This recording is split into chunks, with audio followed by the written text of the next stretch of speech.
Most of us, at one time or La another, plupart d'entre nous, à un moment ou à un autre, se sont trouvés dans une situation nouvelle, où ils étaient dépaysés et éprouvaient un sentiment d'insécurité. C'est arrivé à notre famille il y a environ 5 ans, quand le président Manson m'a appelé à servir comme autorité générale de l'Église. Cet appel a impliqué que notre famille quitte le bel endroit où nous étions heureux de vivre depuis plus de 20 ans. Ma femme et moi, nous souvenons encore de la réaction instantanée de nos enfants, quand ils ont appris le changement. Notre fils, âgé de 16 ans, s'est exclamé « Pas de problème, vous pouvez partir, moi, je reste ». Ensuite, il s'est vite résolu à nous accompagner et a saisi avec foi cette nouvelle possibilité qui lui était offerte. Au cours de ces dernières années, l'expérience de vivre dans des endroits nouveaux s'est révélée édifiante et agréable pour notre famille, en particulier du fait de la bonté et de l'accueil chaleureux des saints des derniers jours. Vivre dans des pays différents a confirmé, pour nous, que l'unité du peuple de Dieu à travers le monde est quelque chose de réel et de tangible. Mon appel m'a conduit dans de nombreux pays, où j'ai eu le privilège de présider de multiples réunions. En observant les diverses assemblées de membres de l'Église, j'y vois souvent des personnes représentant de nombreux pays, langues et cultures. L'un des merveilleux aspects de notre dispensation de l'Évangile est qu'elle n'est pas limitée à une région géographique ou à un groupe de nations. Elle est globale et universelle. Elle prépare le retour en gloire du Fils de Dieu en rassemblant ses enfants des 4 coins de la terre. Malgré la diversité croissante des membres de l'Église, notre héritage sacré transcende nos différences. En tant que membres de l'Église, nous sommes admis dans la maison d'Israël. Nous devenons frères et sœurs, héritiers à parts égales d'un même lignage spirituel. Dieu a promis à Abraham que tous ceux qui recevront l'Évangile seront appelés de son nom, seront considérés comme sa postérité et se lèveront et le béniront, lui, leur Père. Une promesse a été faite à quiconque devient membre de l'Église. Ainsi donc, vous n'êtes plus des étrangers, ni des gens du dehors, mais vous êtes concitoyens des saints, gens de la maison de Dieu. Le mot « étranger » vient du latin « extraneus », qui signifie « extérieur » ou « du dehors ». Il désigne généralement celui qui est autre, pour de multiples raisons, qui peuvent être son origine, sa culture, ses opinions ou sa religion. En tant que disciples du Christ, qui nous efforçons d'être dans le monde, mais pas du monde, nous nous sentons parfois étrangers. Mieux que quiconque, nous savons que certaines portes peuvent se fermer devant les personnes considérées comme différentes. De tout temps, le peuple de Dieu a reçu le commandement de prendre soin des personnes étrangères ou considérées comme différentes. Dans les temps anciens, l'étranger bénéficiait du même devoir d'hospitalité et d'entraide que la veuve et l'orphelin. Comme eux, il était dans une situation de grande vulnérabilité, et sa survie dépendait de la protection qu'il recevait de la part des populations locales. Le peuple d'Israël avait reçu des instructions précises à cet égard. Vous traiterez l'étranger parmi vous comme un indigène du milieu de vous. Vous l'aimerez comme vous-même, car vous avez été étranger dans le pays d'Égypte. Jésus, pendant sa mission terrestre, nous a montré l'exemple en allant bien au-delà de la simple obligation d'hospitalité et de tolérance. Tous les exclus de son époque, ceux qui étaient rejetés et considérés comme impurs par les bien-pensants, avaient droit à sa compassion et à son respect. Ils recevaient une part égale de son enseignement et de son ministère. Par exemple, bravant les interdits de son époque, le Sauveur s'est adressé à la Samaritaine pour lui demander un peu d'eau. Il s'est attablé pour manger avec les péagers et les collecteurs d'impôts. Il n'a pas hésité à se rapprocher du lépreux et à le toucher pour le guérir. Admirant la foi du centenier romain, il a dit de lui à la foule « Je vous le dis, même en Israël, je n'ai pas trouvé une aussi grande foi. » Jésus nous a demandé d'observer la loi de l'amour parfait, qui est un don universel et inconditionnel. Il a dit « Si vous aimez ceux qui vous aiment, quelle récompense méritez-vous? Les publicains aussi, n'agissent-ils pas de même? Si vous saluez seulement vos frères, que faites-vous d'extraordinaire? Les païens aussi, n'agissent-ils pas de même? Soyez donc parfaits, comme votre Père céleste est parfait.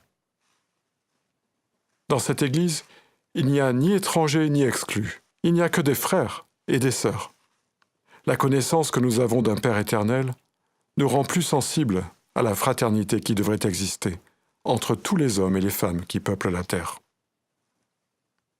Un épisode du roman Les Misérables illustre bien l'attitude que les détenteurs de la prêtrise pourraient avoir vis-à-vis des personnes dites étrangères. Jean Valjean vient de sortir du bagne. Épuisé par un long voyage, mourant de faim et de soif, il arrive dans une petite ville et cherche un endroit où se restaurer et un logis où passer la nuit. Quand la nouvelle de son arrivée se répand, toutes les portes se ferment, une à une. Ni l'hôtel, ni l'auberge, ni même la prison ne le reçoivent. Il est rejeté, chassé, banni. Il finit par échouer à bout de force devant la porte de l'évêque de la ville. Cet homme d'église, bien que n'ignorant rien de son passé, reçoit le vagabond avec bienveillance. Il l'invite par ces mots compatissants. « Ce n'est pas ici ma maison, c'est la maison de Jésus-Christ. Cette porte ne demande pas à celui qui entre s'il a un nom, mais s'il a une douleur. Vous souffrez, vous avez faim et soif. Soyez le bienvenu. Qu'ai-je besoin de savoir votre nom? D'ailleurs, avant que vous me le disiez, vous en avez un que je savais. » L'homme ouvre des yeux étonnés. « Vrai? Vous saviez comment je m'appelle? » ?»« Oui, répond l'évêque. Vous vous appelez mon frère. » Dans l'Église, nos paroisses et nos collèges ne nous appartiennent pas. Ils appartiennent à Jésus-Christ. Qui entre dans nos églises doit pouvoir s'y sentir chez lui. La responsabilité d'accueillir tout le monde revêt une importance grandissante. Le monde dans lequel nous vivons traverse une période de profond bouleversement. En raison de la disponibilité accrue des moyens de transport et de communication, et de la mondialisation des économies, la Terre est en train de devenir une sorte d'immense village, où peuples et nations se rencontrent, se côtoient et se brassent comme jamais auparavant. Ces changements planétaires servent les desseins du Dieu Tout-Puissant. Le rassemblement de ces élus des quatre coins de la Terre ne s'opère pas seulement par l'envoi de missionnaires dans des pays lointains. Il se produit aussi dans nos villes et dans nos quartiers, par la venue chez nous de personnes issues d'autres régions. Beaucoup d'entre elles, sans le savoir, sont conduites par le Seigneur vers un endroit où elles pourront entendre l'Évangile et rejoindre le troupeau. Il y a de fortes chances pour que la prochaine personne convertie à l'Évangile dans votre paroisse ne vienne pas de votre cercle habituel.